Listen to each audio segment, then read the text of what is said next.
மேற்கு தொடர்ச்சி மலையில் உள்ள பிரசித்தி பெற்ற சதுரகிரி சுந்தர மகாலிங்கம் கோவிலில் ஆனி மாத அமாவாசையை முன்னிட்டு ஏராளமான பக்தர்கள் மலையேறி சென்று தரிசனம் செய்து வருகின்றனர். இது குறித்த விவரங்களோடு இணைகிறார் எம்முடைய செய்தியாளர் செந்தில்குமார். வணக்கம் செந்தில்குமார், விரிவான விவரம். வணக்கம் கௌதமி. ஸ்ரீவில்லிபுத்தூர் அருகே வத்திராயிருப்பு மேற்கு தொடர்ச்சி மலை பகுதியில் அமைந்துள்ள பிரசித்தி பெற்ற சதுரகிரி சுந்தர மகாலிங்கம் சந்திரமகாலிங்கம் கோவில் உள்ளது. இந்த கோவில் கடல் மட்டத்திலிருந்து சுமார் 4500 அடி உயரத்தில் அமைந்துள்ளது. இந்த கோவிலுக்கு மாதந்தோறும் பிரதோஷம், அமாவாசை, பௌர்ணமி நாட்கள் மட்டுமே பக்தர்கள் கோவிலுக்கு செல்ல அனுமதி என்பது வழங்கப்பட்டு வருகிறது.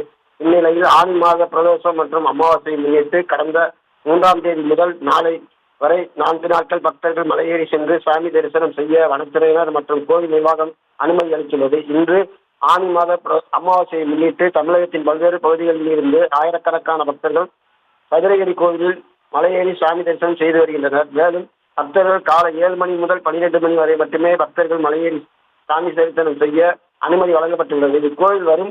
கோயிலுக்கு வரும் பக்தர்கள் மலை பாதைகளில் உள்ள நீரோடைகளில் இறங்கி குளிப்பதற்கு தடை விதிக்கப்பட்டு உள்ளதாகவும், மேற்கு தொடர்ச்சி மலை பகுதிகளில் சதுரகிரி சுந்தரமகாலிங்கம் சந்திரமகாலிங்கம் கோயில் அமைந்துள்ளதால் பக்தர்கள் இரவில் தங்க அனுமதி இல்லை எனவும் வனத்துறை மற்றும் கோயில் நிர்வாகத்தின் சார்பாக தெரிவிக்கப்பட்டுள்ளது. மலைப்பகுதிகளில் எளிதில் தீப்பற்றக்கூடிய பொருட்கள் கொண்டு செல்லக்கூடாது எனவும் தடை விதிக்கப்பட்டுள்ளது. மேலும் அனுமதிக்கப்பட்ட நாட்களில் பலத்த மழை பெய்தால் அல்லது நீரோடைகளில் நீர்வரத்து அதிகமாக இருந்தாலும் மலையேறி கோயிலுக்கு செல்லும் பாதை பக்தர்களுக்கு அனுமதி மறுக்கப்படும் என வனத்துறை மற்றும் கோயில் நிர்வாகத்தின் சார்பாக தெரிவிக்கப்பட்டுள்ளது என்பது குறிப்பிடத்தக்கது.